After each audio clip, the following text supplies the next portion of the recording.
There's a very movie that came out recently that's animated, Asian, and has the word demon in it. And everybody loves it, so we're making a doll out of it. And I think you would like it to be K-pop Demon Hunters based on these comments. But it's actually J-Rock Demon Slayers. It's Demon Slayer. And we're making NEZUKO.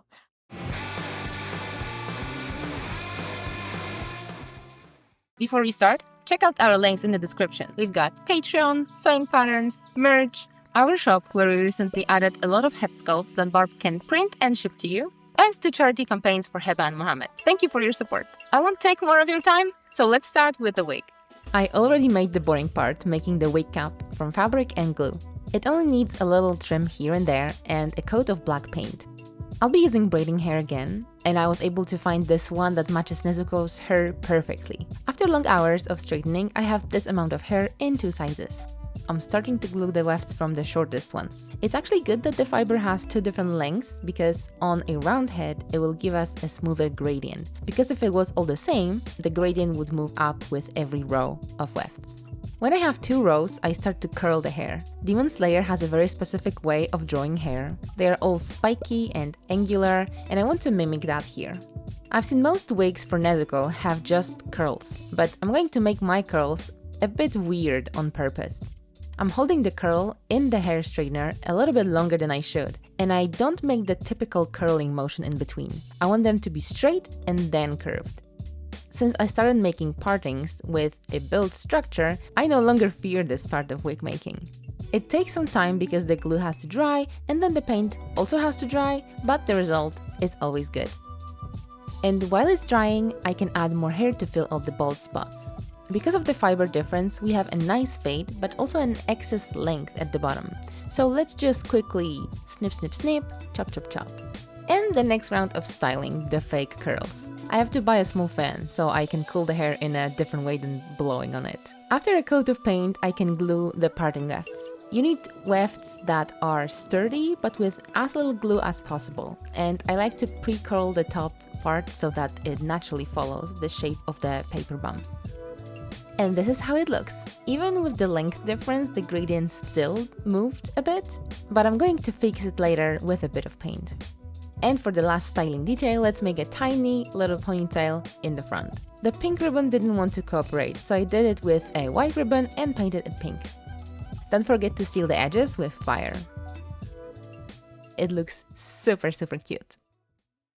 The new Demon Slayer movie already came out, but only in Japan. If you ever tried to get something that's only sold in Japan, you know the pain. High prices, impossible shipping, exclusives taunting you from across the ocean. That's exactly what happened when I decided I needed a Hatsune Miku Dolphy dream in my life. And the only way to get her was secondhand through a Japanese auction. But sellers don't like to ship abroad. That's why I used Zen Market, and she's here today because of it. Zen Market is a proxy service that lets you buy from over 10,000 Japanese stores, from Amazon Japan, Zodiac Item Auction, Mercari, to tiny local shops, without needing a Japanese address or knowing a word of Japanese. You can shop right on their site, or if the store isn't listed, just paste the product link into the search bar and Zen Market will check it for you and get it for you. They'll store your orders for free for 60 days, so you can grab things from different shops or bid on multiple auctions and then consolidate them into one parcel to save on shipping, and they pack really well. I've also been using it to get my favorite Japanese snacks again, which I definitely miss. If you want to finally get your hands on those Japan-only treasures, whether it's collectibles, anime merch, or just the perfect matcha Kit Kat, sign up with the code Enchanterium for free 1,000 Zen points. That's 1,000 yen off your international shipping. My Miku wouldn't be here without Zen Market, and my snack drawer wouldn't be as full either. So don't just watch, go shop. Making kimono is really easy construction-wise, but if your doll is this large, the fabric is gonna be this large. So basically twice as long. I had to piece 4 sheets of paper to be able to print the whole length of the kimono, and I already shortened it. I ran out of proper white thread too, so... This was my favorite ice cream, and this is my new big thread stand. It has this extendable with a clip and thread. It's super great. I think I could have matched this better, but it's okay. I don't need to be perfect. It's in the back. No one cares. Let's move on. This kimono will be finished a bit differently than usual. Normally you have a collar around the top part and that's it. The bottom edges are hemmed and the front edges are too. And in my case, I will add a white color as well, but the bottom and the front sort of horizontal things, I prepared a special trim for this area. In the anime, it kind of just looks like it's bunched up, and I think the closest I can get to it is with a bit of pleating. So I made myself a makeshift pleating board with some thicker paper, and I'm probably using it wrong, but it helped me to get the pleats consistent enough. Before I can attach it to the main body though, I hemmed the sleeve area because I'm not adding a sleeve, since it will be hidden under a haori. Then I just closed the side seams below to have a continuous edge to bind. I trimmed the excess color and attached the trim pressed side down. Since it wasn't cut on the bias, I had to work a little bit to press it to the right side, especially along the curve, but it worked out in the end. A final press and the kimono is ready. Now for the aforementioned haori, which is pretty similar construction-wise. It's even easier to sew than a kimono because the collar is simpler and it goes all the way till the bottom. But if you don't want to figure this out yourself, I made a pattern for our website, Enchanterium.com. This time I'm adding the sleeves, so I'm making sure they're positioned right by comparing it with the paper pattern. Other than that, the hem on this is just a straight line. Every sewn item looks better with a press, and after turning the curves of the sleeve just right, the haori is finished too. I prepared these simple white socks and also made an obi belt off camera since it's just a rectangle of fabric. Next, I'll tackle the shoes. To make this puffy texture, I will use 2 pieces of fabric, white for the lining and brown for the outside, and first I'll stitch them together at the bottom. Then I can stuff these strips of fleece between each layer and stitch, making sure there is more brown fabric than white so that it poofs out to the correct side. I then bound the edges and made sewn eyelets on the machine that you can see in the corner. Did it change? Maybe you need to rewatch the beginning of the video. I swear my machine used to be blue. Anyway, if you're wondering why I have washi tape on my finger, it's because I snipped my finger and I didn't know that was possible, but my scissors must be quite sharp.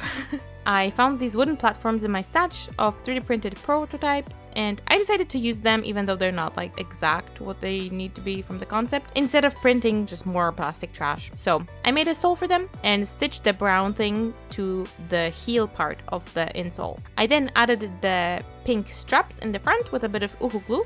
I need to make sure it's like this. Cha-cha. And at the very end, I added a little bit of white ribbon between the poofs to match the original design even more closely. I also added a bit of green ribbon, and this cord I bought in the City of Ninjas in Japan called Iga Ueno. I thought Nezuko would be a perfect project to use our Marceline sculpt, but she has elf ears and she's a very happy vampire, and I think that's not the vibe here.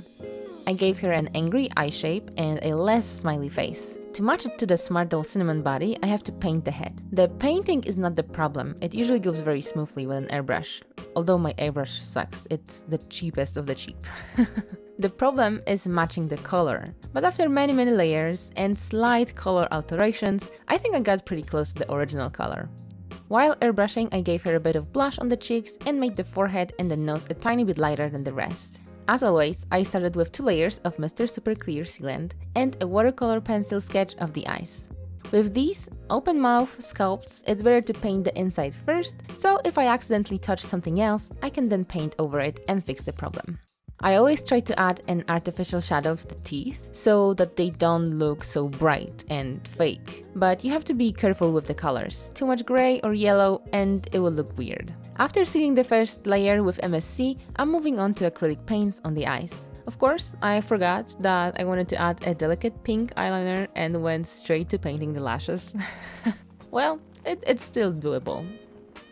I like to add white details to make some of the parts pop more, like the eye creases and the cupid's bow. Nowadays, I usually add some color to the eye shape to look like colorful eyelashes. And because she has orange hair, let's make a brown to orange to red fade.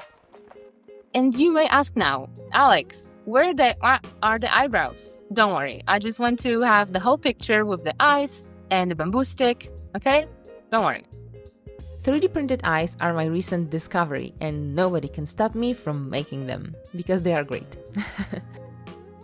I know we have an advantage because we already know how to 3D sculpt and 3D model, so for someone who doesn't, it can be an inaccessible method. But we had like 100 videos where I'm painting the eyes using good old paints and brushes. So if you need an inspiration on how you can make the eyes using more traditional methods, check out any of our videos before July 2025. And it's not that these don't require work, they do, but the result is perfectly symmetrical and with super crisp lines, and I like that. As a last step for the eyes, I'm adding 2 layers of resin, one to fill the gaps in the irises, and then one coat for the whole thing to make it even and shiny. Now the bamboo stick. Because I sculpted the face, I could match the bamboo perfectly to the shape. First, I spray painted it with the closest color I have, and then add the greens. I'm also adding some darker details and enhancing the shadows. Let's try it on. It sticks pretty well on blue tack only, but we have to add the pink ribbons. In this case, I swapped it for a pink cord, which also holds on blue tack. Enchanterium dolls hold on blue tack, hopes and dreams. She's still a bit scary without the eyebrows, and we want cute, not scary. So it's time! The eyebrows make such a difference. She looks totally different, right? And with that, I think she's ready. And this is how she turned out. Nezuko is such a cutie, don't you think? It's such a shame that she's actually not in the new Infinity Castle movie. I guess we're gonna have to wait for the next one to see her. Now that she's done, and it's still summer, it's time for Alex and I to pack up, turn off the lights, and go on a bit of holiday. Some goodbye pats on the head and... oh, I don't think she liked that. Haha, gotcha! This is actually not the end of the video, as you can maybe tell by the little progress bar that's on every video. So if you've been paying attention, you know that we tricked you, or at least tried to. I guess if you know that, then you have not been tricked that this is the end. We're making the demon form! Are you ready for the glowing eyes secret? It's this piece of electronics with 6 LEDs powered by a tiny battery and switched on by magnet. I put them inside the eyes before placing them in the head, trying to align the LEDs with the irises. And that's it.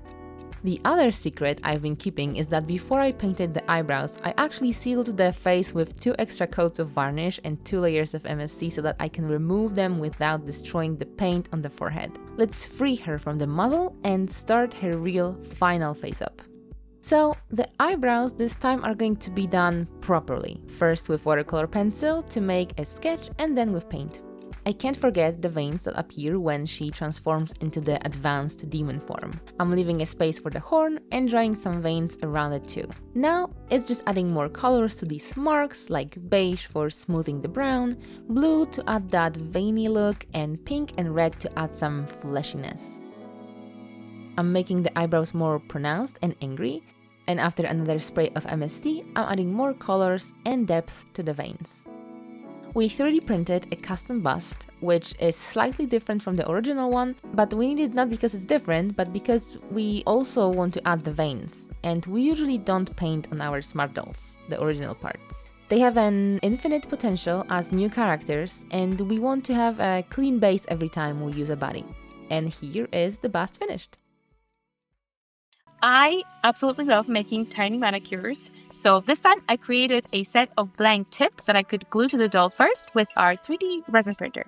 That way, they all came perfectly sized and shaped, and the same for both hands. I glued them onto the hands with a bit of super glue, maybe a bit too much of super glue, which I'm always too impatient for drying it. No, wasn't supposed to come off. But in the end, they got stuck on pretty well, and they're already so cute. But our demon girl needs her red tips, so just with a regular marker, I painted on some red and blended it with a bit of alcohol on a Q-tip. To seal it off and add some shine, I added a little bit of my personal gel polish top coat and cured it in the UV lamp like I would a real manicure. And oh my god, these are so cute. They kind of hooked in a really nice way, and I need to do more dolls with long nails, please. For Nezuko's tattoos, I tried to make water decals by myself, but it proved challenging. First of all, I didn't seal them properly, so the ink from the printle just came right off in the water. Duh. Secondly, I bought white base instead of clear, so I would have to print them without an extra border, which would make them even harder to apply. And thirdly, this is so hard to apply. Oh my god. This is actually my best one yet, but you can see that the little petals are tough, man. I am a surgeon. I am a surgeon. I don't think I'm good at this. And I know that you have to get better at things by practicing them. I ain't got the patience for this. This one is the most unbent petals I got. Help. I ended up using my trusty printable vinyl instead, so that I could cut precisely to shape, and while it scratches a bit, I think Alex will seal it a little later, and it has a bit of a white edge, but it worked much better in this instance. Beautiful. Maybe I will spray this down first. But it works, yes. Let's see if it works on circles or uneven surfaces. I think it will. I think it will. Good. Definitely removable as well, sometimes. Let's add the tattoos and destroy the outfit.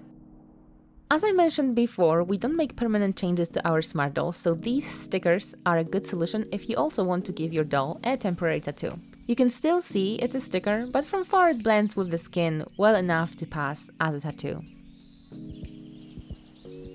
Now it's time to ruin the clothes. I'll be cutting, chopping, slicing, and dividing, but also painting everything to look a bit more used and dirty, and with some ketchup here and there.